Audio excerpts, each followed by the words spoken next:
नमस्कार। बाजार आज और कल में आप सभी का स्वागत है। मैं हूं स्वाति रायना। बताएंगे आपको बाजार में आज की स्ट्रैटेजी और कल शेयरों में कमाई के शानदार मौके भी। पूछिए हमसे सवाल, व्हाट्सएप करें, नंबर है 9582222266। साथ ही आप हमें फेसबुक पर @ZEE बिजनेस ऑनलाइन और ट्विटर पर @ZEE बिजनेस अपने सवाल भेजे #बाजार आज और कल लिखकर। और मेरे साथ आपकी कल की तैयारी कराने के लिए जी बिजनेस के मैनेजिंग एडिटर अनिल सिंघवी से समझेंगे कल के बाजार पर खास स्ट्रैटेजी। और साथ ही एक और खास मेहमान आनंद राठी सिक्योरिटीज के सिद्धार्थ सिडानी हमारे साथ हैं। सिद्धार्थ, करते हैं आपका शो में स्वागत। बातचीत करें उससे पहले आज के कारोबार पर जरा एक नजर डाल लेते हैं। तो कारोबारी हफ्ते के पहले दिन हमने देखा बाजार में काफी उतार चढ़ाव देखने को मिला। अंत में निफ्टी 18,500 के लेवल पर सपाट बंद हुआ तो सेंसेक्स 51 अंक गिरकर 62,130 के स्तर पर बंद हुआ।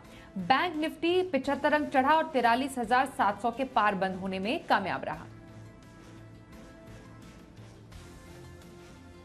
आइए अब अनिल जी से समझते हैं कि आज बाजार में ये उतार चढ़ाव भरा कारोबार हुआ क्यों। हफ्ते की शुरुआत में भारतीय बाजारों में मिला जुला एक्शन दिखा। वैसे तो दुनिया भर के बाजारों से संकेत थोड़ी कमजोरी के थे, क्योंकि शुक्रवार को अमेरिकी बाजार फिर से 300 पॉइंट की कमजोरी के साथ डाउ पर बंद हुए दिन के निचले स्तरों के आसपास, और डाउ फ्यूचर्स भी सुस्त थे, कोई खास रिकवरी के संकेत नहीं। उसके बावजूद भारतीय बाजार ज्यादा कमजोर खुले नहीं। 18,500 के आसपास खुलने के बाद फिर धीमे धीमे नीचे जाते हुए नजर आए। एक बार के लिए 18,400 के नीचे भी पहुंचे, लेकिन जो इंपॉर्टेंट सपोर्ट लेवल था निफ्टी का 18,350 के आसपास, वहां पर सपोर्ट लेने के बाद बाजार ने शानदार रिकवरी दिखाई। और एक बार नहीं, दो बार। एक बार दिन के दौरान फिर से सप्लाई आई और उसके बाद फाइनली 18,500 के आसपास बिल्कुल शुक्रवार के लेवल के आसपास ही निफ्टी बंद होने में कामयाब रहा। लेकिन इसके विपरीत बैंक निफ्टी सुबह से बेहतर, सुबह से मजबूत था। एक बार डिप जरूर आई बैंक निफ्टी में भी, निफ्टी के साथ साथ, लेकिन फाइनली जहां आज बैंक निफ्टी बंद हुआ है 43,700 के आसपास, इतिहास में ये अब तक का सबसे उच्चतम स्तर है बैंक निफ्टी में क्लोजिंग का। तो ओवरऑल जो ग्लोबल संकेत और एफआईएस की बिकवाली है वो बाजारों में ऊपरी स्तरों पर दबाव बनाए हुए हैं। लेकिन हल्के बाजार यानी कि लॉन्ग पोजीशंस कम है, शॉर्ट पोजीशंस थोड़ी सी ठीक ठाक है। निचले स्तरों पर खरीदारी का सपोर्ट, दिसंबर के महीने में कैश मार्केट के स्टॉक्स में एनएवी बढ़ाने के लिहाज से चुनिंदा खरीदारी, ये सब कुछ बाजार में दिख रहा है। ट्रेडर्स का इंटरेस्ट कम है, फंड्स की सप्लाई कम है, और इसी लिहाज से आप देख सकते हैं आज सुस्ती भरे बाजार में भी बढ़ने वाले शेयरों की संख्या घटने वाले शेयरों के मुकाबले में बेहतर है, यानी कि ज्यादा शेयर बढ़ते हुए नजर आए। सो स्टॉक स्पेसिफिक एक्शन बाजार में भरपूर होता हुआ दिख रहा है। कुछ सेक्टर्स हैं जो तेजी या मंदी का रुझान दिखा रहे हैं, लेकिन ओवरऑल बाजार कुछ नए ट्रिगर्स की तलाश में है और उसके बाद ही बड़े मूव की तैयारी होगी। तो निचले स्तरों पर 18,300, ऊपरी स्तरों पर 18,700 की रेंज में बाजार ट्रेड करता हुआ दिख रहा है। तो बैंक निफ्टी के लिए नीचे की तरफ 43,000, 43,300 अब एक बेहद मजबूत सपोर्ट बन चुका है जो आसानी से टूटने को तैयार नहीं है। बैंक निफ्टी जाहिर तौर पर निफ्टी के मुकाबले में ज्यादा बेहतर, ज्यादा मजबूत नजर आ रहा है। कैश मार्केट के स्टॉक्स दिग्गजों के मुकाबले में ज्यादा बेहतर, ज्यादा मजबूत दिख रहे हैं। आइए अब रुक कर लेते हैं आनंद राठी के सिद्धार्थ सिडानी का। सिद्धार्थ, कैसे लग रहे हैं आपको बाजार? हफ्ते का पहला ही कारोबारी दिन, थोड़ा उतार चढ़ाव हमें देखने को मिला। आने वाले दिनों के लिए क्या लेवल्स एक्सपेक्ट करें? Good evening Swati. देखिए, बाजार थोड़े से कमजोरी भरे हैं इन टर्म्स ऑफ इंडेक्स की बात करें। ब्रॉडर मार्केट्स सिलेक्टिवली चल रहे हैं। अगर रेंज की बात करें तो नीचे में आप बाजार में 18,100 देख सकते हैं और ऊपर में 18,500। तो ये एक रेंज बाजार का बनता दिख रहा है और ब्रॉडली पर्सपेक्टिव से मैं मानता हूं कि ये मार्केट में आपको स्टॉक स्पेसिफिक होने की जरूरत है। मैं अभी भी यही सलाह रखूंगा कि ब्रॉडर मार्केट्स यानी कि मिड कैप्स और स्मॉल कैप्स में अच्छा रुझान रहेगा। सिलेक्टिवली यहाँ पे आप पॉकेट्स में अच्छे अपॉर्चुनिटीज ढूंढें और उस पर ही बने रहे। ओके, तो ये तो रही बाजार पर आए सिद्धार्थ की। सिद्धार्थ, समझेंगे आपसे मिड टर्म का किसी का नजरिया हो 1 से 2 महीना, तो कहां पर खरीदारी की आपकी सलाह रहेगी और लॉन्ग टर्म की खरीदारी का स्टॉक आपकी पसंद? देखिए स्वाति, मिड टर्म में अगर 1 से 2 महीने के पर्सपेक्टिव से अगर आपको कुछ खरीदना हो तो मुझे OMC company, oil marketing company में से बीपीसीएल बहुत बेहतरीन लग रहा है। बीपीसीएल पे खरीदारी की राय है। आज का क्लोज होगा 350 के करीब का। स्टॉप लॉस आपको रखना है 310 का और टारगेट आपको रखना है 400 रुपए का। तो ये 2 महीने का पर्सपेक्टिव से बीपीसीएल को खरीद सकते हैं। 19,000 के करीब के रिटेल आउटलेट्स है, 26% वाई ग्रोथ, क्रूड ऑयल की गिरावट फायदेमंद हो सकती है बीपीसीएल के लिए, और कैपेसिटी एक्सपेंशन वगैरह वगैरह है। तो बीपीसीएल मुझे लगता है कि एक बेहतरीन विकल्प हो सकता है पोजिशनली 1 से 2 महीने के पर्सपेक्टिव से। और अगर लंबी अवधि के लिए अगर कोई स्टॉक ढूंढना हो तो वायर्स एंड केबल्स का लीडर पॉलीकैब पे मेरे नजर रहेगी। पॉलीकैब जिसका अभी क्लोजिंग 2815 का रहा है, टारगेट आपको रखना है 3389 करीबन 3400 रुपए का। और वायर्स एंड केबल्स का लीडर 22 से 24% का मार्केट शेयर है। Fast moving electrical goods FMEG, इसमें ये कंपनी काफी बेहतरीन कर रही है। स्ट्रॉन्ग ग्रोथ भी दिख रहा है, 32% का पिछले 5 साल से देखा गया है। मार्जिन भी दमदार है, मुनाफों में दमदार देखा गया है। सबसे इंपॉर्टेंट चीज है कि 20,000 करोड़ का रेवेन्यू बनाने की मैनेजमेंट गाइडेंस दे रही है आने वाले 2-3 सालों में, जबकि अभी इनकी जो रेवेन्यू है, आय जो है वो 12,000 करोड़ है। तो आप सोच सकते हैं कितनी बड़ी छलांग लेने की बात कर रही है पॉलीकैब। तो इस पे खरीदारी की राय है 3389 के टारगेट के लिए। जी, तो सिद्धार्थ की 2 स्टॉक्स में खरीदारी की राय, पोजिशनल व्यू बीपीसीएल में रखने की सलाह उनकी है और लॉन्ग टर्म खरीदारी पॉलीकैब में रखने का वो सुझाव दे रहे हैं। आइए अब आगे बढ़ते हैं और जरा कुछ कॉलर से बात करें। और सबसे पहले इस वक्त हमारे साथ कॉलर हैं, उनसे जरा जानते हैं उनका सवाल। सर स्वागत करते हैं, बताइए कौन से स्टॉक पर आपका सवाल है। हेलो, पनवेल से हमारे साथ जी, स्वागत करते हैं, बताइए कौन से स्टॉक पर सवाल है आपका। हाँ मैडम, एक्चुअली मेरे पास एबी कैपिटल के 350 शेयर है 120 के रेट से। अभी फिलहाल 157 कुछ तो चल रहा है, तो आगे क्या करे, रखे या निकाले? ओके, तो एबी कैपिटल पर राय लेना चाह रहे हैं विलास साहब। फिलहाल इन्हें मुनाफा तो अच्छा है, 120 की इनकी खरीद है, 157 पर फिलहाल है। क्या इस मुनाफे के साथ बने रहे स्ट्रैटेजी के साथ? देखिए विलास जी, एबी कैपिटल काफी क्वार्टर्स खुला है, तो डेफिनेटली आपको बने रहना चाहिए। अब मुनाफा बन रहा है तो आपको इस पे बने रहना चाहिए। कंपनी ठीक ठाक है, हमारी कोई इस पे रिपोर्ट या टारगेट नहीं है, बट ओवरऑल पर्सपेक्टिव से बिजनेस डायनेमिज्म ठीक ठाक है और काफी दिन के बाद चला है, तो आपको एटलीस्ट एक आध क्वार्टर के लिए बने जरूर रहना चाहिए। ओके, तो एबी कैपिटल बने रहे, यही सलाह आ रही है हमारे आज के एक्सपर्ट सिद्धार्थ सिडानी की ओर से। आइए अब अगले कॉलर से बात करें, जानते हैं उनका स्टॉक। हमारे साथ हैं बीड से शांतनु व्यास। शांतनु जी स्वागत करते हैं, बताइए कौन से स्टॉक पर सवाल है आपका। मैम मुझे एक सवाल था। एक से मुझे 50 शेयर है 233 से, तो अभी क्या करूँ, होल्ड रखूँ या क्या करूँ? मुझे लॉस हो रहा है 4,500 का लॉस हो रहा है मैम। हाँ ओके, तो अभी होल्ड नुकसान करूँ आईएक्स या? में झेल रहे हैं, खरीद इनकी ऊंची है बिल्कुल। आईएक्स पर 144 के खरीद के हिसाब के फिलहाल क्लोजिंग के हिसाब से ये नुकसान में है। कंफ्यूज हैं, क्या करें? नुकसान अभी है तो बने रहें या इंतजार करें या फिर आगे बढ़ें? शांतनु जी को यही राय है कि आपको बने रहना चाहिए। कंपनी काफी अच्छी है, पिछले 2-3 क्वार्टर से परफॉर्मेंस नहीं आ पा रहा है, जिसके कारण हमने ये करेक्शन देखा है स्टॉक में। तो ओवरऑल पर्सपेक्टिव से आपको बने रहना चाहिए और काफी और 6 महीने में यानी 2 क्वार्टर आपको ये कंपनी को देना चाहिए। मैं मानता हूं कि इस दौरान परफॉर्मेंस इंप्रूव हो जाएंगे। ओके, तो आईईएक्स समय दें, बने रहें, यही राय है हमारे आज के एक्सपर्ट की तरफ से। आइए अगले कॉलर से बात करते हैं और जानते हैं उनका सवाल। इस वक्त हमारे साथ हैं मुंबई से अर्केश गुप्ता। अर्केश जी स्वागत करते हैं, बताइए क्या सवाल है आपका। जी सर नमस्ते मैम। नमस्ते मैम, टाटा स्टील मैंने रखा था 660 शेयर रखा है मैंने, 660 शेयर। मैम मेरे को इसको होल्ड करना चाहिए या कंटिन्यू करना चाहिए? मैं होल्ड करना चाहिए या एग्जिट करना चाहिए इसे? ओके, फिलहाल तो आप मुनाफे में है। टाटा स्टील पर क्या राय रहेगी आपकी सिद्धार्थ, क्या करें?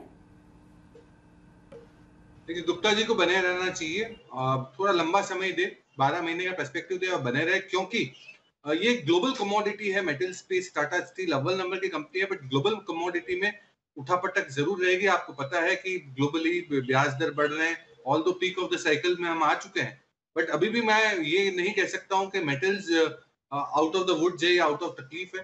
तो आपको 1 साल का नजरिया रखना चाहिए। 130-40 के दाम आ सकते हैं 101 साल के नजरिए से। ओके, टाटा स्टील बने रहे, साल भर तक का कम से कम तो नजरिया आपको रखना चाहिए, ऐसा सिद्धार्थ की राय आपके लिए आ रही है। श्री गंगानगर से राजेश कुमार कालरा हमारे साथ है। राजेश जी, बहुत स्वागत करते हैं, बताइए कौन से स्टॉक पर सवाल है आपका? Good evening ma'am. मैम मेरे पास IRB इंफ्रा के हैं 250 रुपए खरीद, इसमें क्या करना चाहिए? कब तक रखना चाहेंगे? जी मैम नंबर टाइम रख सकते हैं 6-7 महीने के। 7 महीने का व्यू IRB इंफ्रा पर जिसमें इन्हें फायदा हो रहा है, क्या करें सर? देखिए, बने रहिए। अभी इंफ्रा कंपनीज बजट हमारे सामने है, 1 फरवरी को बजट आएगा। इंफ्रा में स्पेंड बढ़ सकते हैं, कैपिटल एक्सपेंडिचर बढ़ सकते हैं बजट में, तो इंफ्रा कंपनियों को फायदा जरूर रहेगा। मोमेंटम को राइड करे और बने रहे। ओके, तो IRB इंफ्रा बने रहने की सलाह आपके लिए आ रही है हमारे आज के एक्सपर्ट सिद्धार्थ सिडानी की ओर से। ओके, तो अब अगला एक कॉलर की तरफ बढ़ते हैं। हरियाणा से दिनेश चोपड़ा हमारे साथ है। दिनेश जी, स्वागत करते हैं, बताइए कौन से स्टॉक पर सवाल है आपका? Ma'am good evening. Hello ma'am, मेरे पास अंबालाल साराभाई के शेयर हैं। पूछिए सवाल। मैम मेरे पास अंबालाल साराभाई के शेयर हैं। हेलो ओके मैम, 44 के रेट पे शेयर है, 1000 शेयर है 44 के रेट पे। 44 के रेट पर 1000 शेयर। ओके, हाँ जी मैम, अंबालाल साराभाई के 44 के रेट पे शेयर है। अंबालाल के हैं 1000 शेयर है। मैम क्या करना चाहिए उसमें, रखें या बेचें? ठीक है, 16,800 के नुकसान पर अंबालाल साराभाई में है ये। सिद्धार्थ क्या करें? देखिए, मैं उतनी क्लोजली ट्रैक तो नहीं करता, बट मैं मानता हूं कि आपको ये नुकसान की भरपाई करना थोड़ा मुश्किल जरूर होगा। तो मैं यही सलाह दूंगा कि आप उछाल पे निकल जाए, थोड़ा बहुत उछाल आए निकल जाए, नुकसान का मत इंतजार करें भरपाई की। आपको अगर कवर करना है तो पॉलीकैब या शॉर्ट टर्म में BPCL से आपका कवर अप हो सकता है। मैं आपको ये सलाह दूंगा, एग्जिट करें और ये दोनों कंपनी पे स्विच कर सकते हैं। ओके, अंबालाल साराभाई निकले, यही सलाह आ रही है। पॉलीकैब या फिर BPCL इन स्टॉक्स में आप खरीदारी कर सकते हैं। आइए अब अगले कॉलर की तरफ रुख करते हैं। पटना से कुणाल कुमार हमारे साथ हैं, बहुत स्वागत करते हैं, बताइए कौन से स्टॉक पर सवाल है आपका? नमस्कार मैम, मेरा सवाल है बंधन बैंक पे। मैंने 330 के रेट से लिया हुआ है 1250 शेयर, उसको मैं 6 महीने तक रखना चाहता हूँ, उसमें क्या प्रोस्पेक्ट है मैम? ओके, बंधन बैंक अगले 6 महीने के लिए क्या आपको स्टॉक में संभावनाएं नजर आ रही है? इनको तो भारी नुकसान है अभी सिद्धार्थ, क्या नुकसान की भरपाई ये कर पाएंगे अगले 6 महीने में अगर बने रहे तो? देखिए कुणाल कुमार साहब, मुझे लगता है कि आपको इससे निकल जाना चाहिए। नुकसान जरूर है, आप ऐसा काम करें कि उछाल पे निकले, या क्वार्टरली रिजल्ट है उस पे कोई अगर बैंकिंग प्राइवेट बैंकिंग स्पेस में उछाल आए तब निकले, बट इससे निकल जाए। अगर फोकस करना भी है बैंकों में तो ICICI बैंक पे फोकस करें, और अगर NBFC पे फोकस करना चाहे तो चोला फाइनेंस पे फोकस कर सकते हैं। ये दोनों ही कंपनियां BFSI स्पेस में काफी दमदार है। आपका नुकसान की भरपाई होने की काफी अच्छी एक संभावना ये दोनों कंपनी से दिखती है।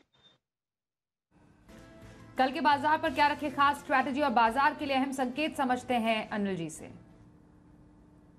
जहां तक कल के बाजारों का सवाल है, सपोर्ट के तौर पर निफ्टी पर 18,350, 18,400 ये मजबूत सपोर्ट का काम करेगा, और ऊपरी स्तरों पर 18,600, 18,650 हल्की फुल्की रुकावट की जगह होगी। बैंक निफ्टी का जहां तक सवाल है, बैंक निफ्टी के लिए 43,300, 43,375 ये मजबूत सपोर्ट जोन है। उससे ठीक पहले 43,500 भी एक अच्छे सपोर्ट के तौर पर काम करेगा, जो आसानी से टूटने वाला नहीं है। 43,850 से 44,000 की तरफ जाने की तैयारी बैंक निफ्टी की साफ दिखती है, और बैंक निफ्टी के मुकाबले में बेहद मजबूत है। जहां तक कल के बाजारों का सवाल है, संकेत हम अमेरिकी बाजारों से लेंगे। हमारे बाजारों के बंद होने के वक्त डाउ फ्यूचर्स धीरे धीरे रिकवर होकर 30-40 पॉइंट ऊपर ट्रेड करते हुए दिख रहे थे। तो देखते हैं अमेरिका में किस तरह का सेशन होता है, और साथ ही सुबह डाउ फ्यूचर्स क्या कुछ दिखाते हैं। बाकी फैक्टर्स कच्चे तेल को लेकर है, जो $77 के आसपास स्टेबल है। FIs की बिकवाली का दबाव थोड़ा है, अगर ये कम होता दिखता है तो मूड थोड़ा ठीक करने का काम करेगा, लेकिन ओवरऑल मिले जुले संकेत हैं। ऐसे में बाजार बड़ी तेजी या बड़ी मंदी दिखाने के मूड में अभी नजर नहीं आ रहा है। 2 हफ्ते बिल्कुल छोटे दायरे में रहें, अब अगले 1-2 सेशन में कुछ बड़े मूव आने की तैयारी आपके लिए बनती नजर आएगी। आइए अब देख लेते हैं कल की वायदा बाजार की स्ट्रैटेजी कल का ऑप्शन में।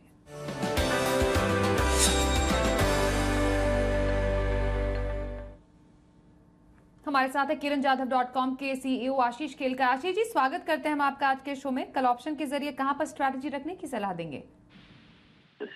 Very good evening Swati ji.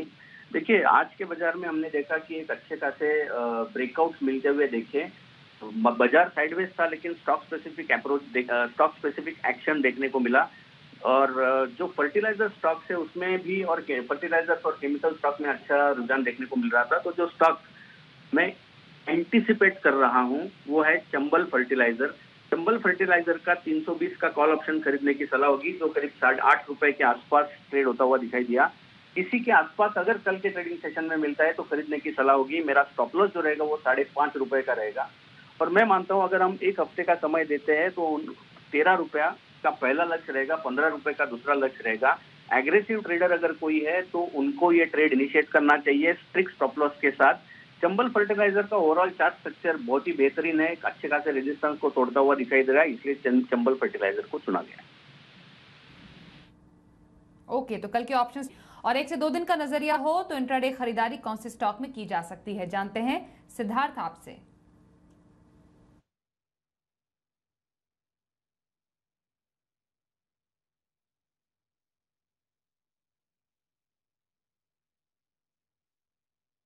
आपको अगर 1-2 दिनों के लिए अगर कोई स्टॉक चुनना हो तो प्राइवेट बैंकिंग स्पेस का दिग्गज आईसीआईसीआई बैंक पे खरीदारी की राय है। अभी जो क्लोजिंग होगा वो 390 का था। स्टॉप लॉस आपको रखना है 905 रुपए का, 905 का, और टारगेट रखना है 975 का। आईसीआईसीआई बैंक पे खरीदारी की राय है। बहुत ही बेहतरीन कंपनी है, प्राइवेट बैंकिंग स्पेस के नतीजे बोल रहे हैं, स्लिपेजेस कम हो रहे हैं, जीएनपी एनएनपीए कम हो रहे हैं, एनआईआई स्ट्रांग है, मार्जिन्स बेहतर होती है, और सबसे महत्वपूर्ण चीज, जब भी ब्याज दर में बढ़ोतरी होती है बैंकों को फायदा होता है, मार्जिन्स बढ़ते हैं, एक्सपैंड होते हैं। उसका सबसे बड़ा कारण है कि क्रेडिट ग्रोथ तो बढ़ रहा है और क्रेडिट में इंटरेस्ट रेट भी ज्यादा आते हैं, पर डिपॉजिटर को इंटरेस्ट रेट बेहतर नहीं आते हैं, तो निम्स नेट इंटरेस्ट मार्जिन बेहतर होते हैं। तो मुझे लगता है कि शॉर्ट टर्म टेक्निकल पर्सपेक्टिव से 975 के टारगेट के लिए आईसीआईसीआई बैंक पे जरूर खरीदारी किया जा सकती है। इंट्राडे खरीदारी आईसीआईसीआई बैंक में करने की सलाह सिद्धार्थ सिडानी की ओर से। सिद्धार्थ, बहुत धन्यवाद करेंगे आपका। आप हमारे साथ बाजार आज और कल के इस खास कार्यक्रम में शामिल हुए। आज के शो में बस इतना ही।